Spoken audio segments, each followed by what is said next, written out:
Sebelum sejarah ditulis, ia hidup dalam cerita, doa, dan jejak para leluhur. Di tanah Nusantara, legenda bukan sekadar dongeng, melainkan warisan yang membentuk peradaban. Inilah kisah yang hampir terlupakan, namun tak pernah benar-benar hilang. Selamat datang di Word Legend.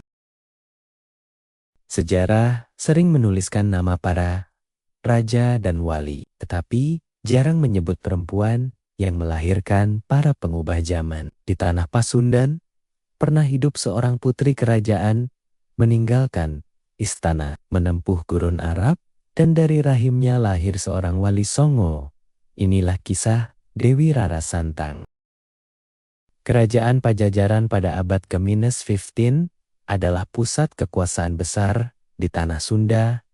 Istana megah berdiri. Adat Hindu-Buddha mengakar kuat, dan Prabu Siliwangi memerintah dengan wibawa. Namun, di balik tembok istana itu, lahirlah seorang putri bernama Dewi Rara Santang pada tahun 1426 Masehi. Ia adalah putri dari Prabu Siliwangi dan Ratu Subanglarang, seorang perempuan bangsawan yang telah memeluk Islam sejak muda. Menurut naskah-naskah, sejarah Cirebon, dan catatan tradisi Islam Nusantara, Ratu Subanglarang adalah murid Syekh Kuro di Karawang. Dari ibunya lah, Rara Santang mengenal Islam bukan sebagai paksaan, melainkan sebagai cahaya batin. Di tengah lingkungan istana yang masih memuja dua dui, Rara Santang tumbuh dengan dua dunia, dunia istana dan dunia tauhid. Dalam tradisi lisan Sunda, diceritakan bahwa Rara Santang sering menyendiri. Ia lebih memilih mendengarkan kisah para nabi dari ibunya daripada gemerlap pesta istana. Konon, pada suatu malam, ia berkata kepada ibunya, "Ibu, aku ingin mengenal Tuhan bukan hanya sebagai cerita, tapi sebagai tujuan hidup." Cerita ini tidak tertulis dalam prasasti, tetapi hidup dalam tutur para juru pantun dan sesepuh Cirebon. Disinilah kita melihat sisi manusiawi Rara Santang, seorang putri yang berani mempertanyakan takdirnya.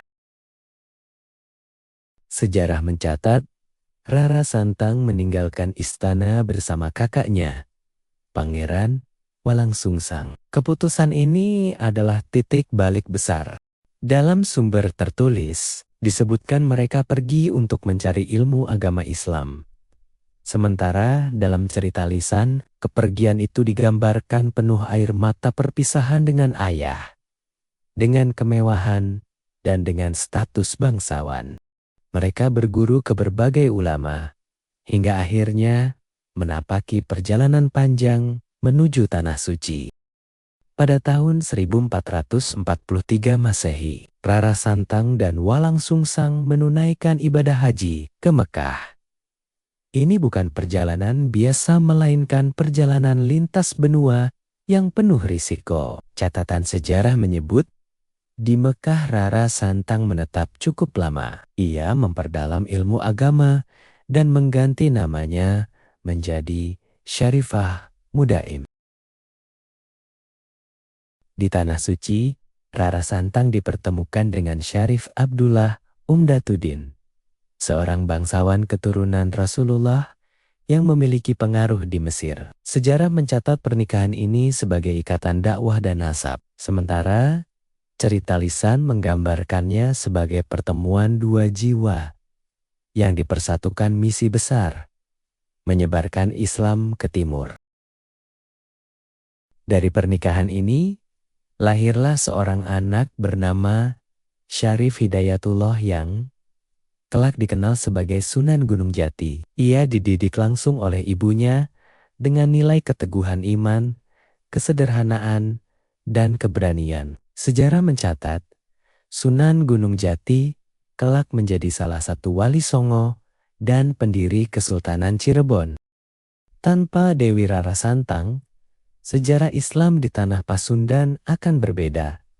Ia bukan raja, bukan wali, tetapi ibu dari peradaban. Cirebon dan Banten tumbuh sebagai pusat dakwah. Dan semua itu bermula dari keberanian seorang perempuan meninggalkan istana demi keyakinan.